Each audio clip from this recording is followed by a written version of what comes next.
As an airline, Air New Zealand has really been put to the test with the health crisis of 2020. New Zealand's zero-COVID policy largely put a stop to international air travel, while the country's domestic aviation market slowed down as well.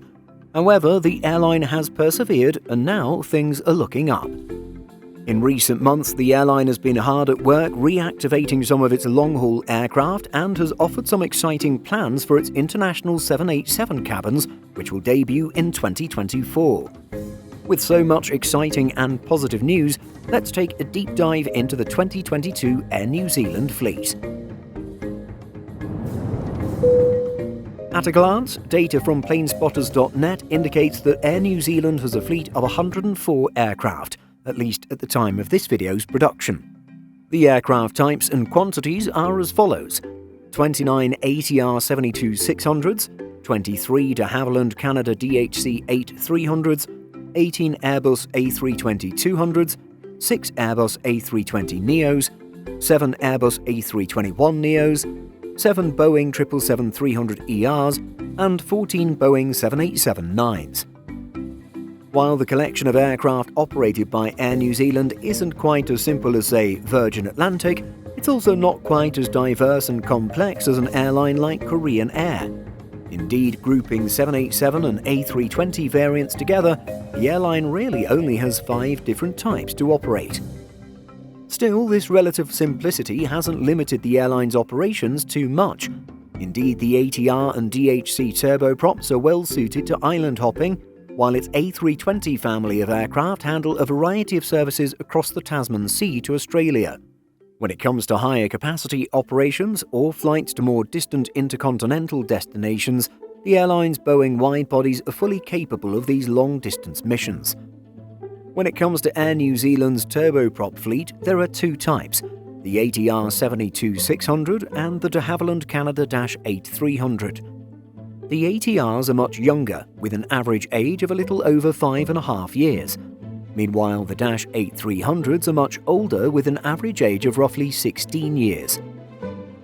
The airline's youngest ATR 72 has a somewhat special status as the 1,600th ATR ever built. The delivery was the last of 29 ATR 72-600s ordered by the flag carrier of New Zealand, and this particular unit holds registration Zulu Kilo Mike Zulu Foxtrot. Commenting on the delivery of the special turboprop, the airline CEO Greg Foran offered the following statement in December 2021. "We really value our long-standing relationship with ATR, and this will be the 29th to join our fleet since 2012. During that time, the fleet of ATRs have boosted the airline's regional network by over 50%, and they've proven extremely efficient. Our ATRs have helped us build one of the best domestic networks in the world." While ATR and de Havilland Canada offer competing products, the 2 variants operated by Air New Zealand are different enough to offer some versatility in operations. The -8s have a capacity of 50 passengers, while the ATRs can seat 68. This difference in capacity will certainly also impact the airports to which they can operate, as range and runway length are affected. While the -8s are significantly older, some of the airline's turboprops are playing a special role in weather prediction and climate research. Indeed, the airline is now helping NASA with climate change. This is carried out through operating daily flights with NASA satellite receivers installed aboard one of its -8300 aircraft, which the airline says is a world first. The website Airline Ratings notes that the receiver uses direct and reflected GPS and Galileo signals to collect unique environmental data in order to better predict storms and enable new climate change research. Together with NASA, Air New Zealand has been working on the design, installation and certification of the receiver since 2020. Naturally, Air New Zealand uses its A320 and A321 aircraft for services across the greater region. This may range from higher capacity domestic flights between cities across New Zealand, or the jets could be deployed to increase the frequency of service across the Tasman Strait to Australia's east coast. While the airline has 18 A320-200s, which are collectively nearing around 9 years of age, its neo jets, both A320 and A321, are between 1 and 4 years old. With the airline growing its narrow-body fleet, we'll be seeing more NEOs arrive, as CHAviation.com data indicates that at the time of producing this video, the airline is expecting to have another 7 Airbus A321neos. Some of these new A321neo aircraft will be configured in a new but more dense domestic configuration. As we reported in a previous article on simpleflying.com, these have 217 seats against 214 for international operations. The first revenue-generating service for this configuration is planned for October 28th, according to the latest Cirium data. Air New Zealand relied heavily on its Boeing 787-9 Dreamliners during the pandemic. The airline opted for the newer generation type over the older Boeing 777-300ERs, which were parked up due to lower demand and travel restrictions of the pandemic. Thus, while it's only the second largest airframe flying for the airline, it is arguably the true core of Air New Zealand long-haul operations. The airline now has 14 787s, which currently average roughly 6 years of age. The oldest 787s were delivered in 2014, while the newest in the fleet arrived in October 2019. According to data from CHAviation.com, Air New Zealand is expecting 2 more Boeing 787-9s as well as 6 of the stretched 787-10s. The decision to order these 8 aircraft was made in May 2019 and was originally 8 GE-powered 787-10s worth $2.7 billion at list prices. According to its 2019 announcement, the 8 jets were originally set to enter the Air New Zealand fleet between 2022 and 2027, but naturally, deliveries were delayed due to the pandemic. Indeed, the airline reached an agreement to defer the initial delivery date of its most recent Dreamliner order to 2024. Older reporting indicates that the order was then adjusted to be 7 787-10s and 1 787-9. However, examining the current data on Air New Zealand's outstanding orders, it would seem that the airline adjusted things a second time, downsizing another 787-10 and swapping it for the longer-range but shorter 787-9. Interestingly, a Reuters report noted that Boeing had beaten out rival Airbus, which had proposed the A350 for the hotly contested deal. Our own guess is that type commonality was a huge factor in Boeing winning over Airbus.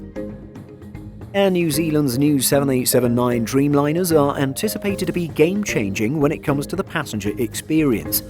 Indeed, it's claimed that the new interiors will provide the best sleep in the sky regardless of the cabin customers choose to fly in.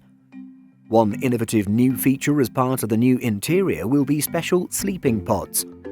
Comments made by Air New Zealand's CEO suggest that the Skynest won't be available to a passenger for the entire journey. Instead, it'll be an add-on.